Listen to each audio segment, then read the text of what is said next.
तेलंगाना के बेरोजगारों की जॉइंट एक्शन कमेटी के लीडर मोतीलाल नायक ने मंगल को अपनी गैर मुअय्यना मुद्दत की हड़ताल खत्म कर दी, लेकिन एहतजाज में शिद्दत का अज़्म भी जाहिर किया। गांधी हॉस्पिटल में जॉइंट एक्शन कमेटी के लीडर ने 90वें दिन अपनी भूख हड़ताल खत्म की, जहां गुज़िश्ता चंद दिन से सूरत हाल कशीदा दिखाई दे रही थी, क्योंकि तुलबा ग्रुपों और सियासी जमातों के कायदीन ने उनसे इजहार यगानिगत के लिए आ रहे थे। नायक ने भूख हड़ताल की तायद करने वालों से इजहार तशक्कुर किया और कहा कि चाशुम में से दूसरे अशकाल में एहतजाज में शिद्दत पैदा की जाएगी। గ్రూప్ 1 బలిష్ట 100 చేయాలి. 30,000 ఉద్యోగాలు కూడా ప్రభుత్వం గెలిపించుకోవాలని ఆలోచనలో ఉన్నారు.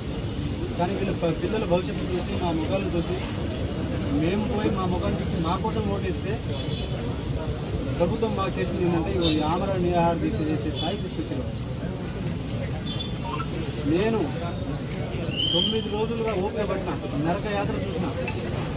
రేపటి నుంచి ఒక్కొక్క గడియ ప్రభుత్వానికి మేము చేసే పోరాటం ఎట్లా ఉంటుందో నేను చేసి చూపిస్తాను. నాకు మద్దతు ఇచ్చినటువంటి ప్రతి ఒక్క మిత్రులకు, రాజకీయ నాయకులకు, బీటీ రాజేంద్ర గారికి, ప్రవీణ్ కుమార్ గారికి, హరీష్ రావు గారికి, కేటీఆర్ గారికి, నాగేశ్వర రెడ్డి గారికి, ఇటు సైడ్ మన రాణి రుద్రమ రెడ్డి గారికి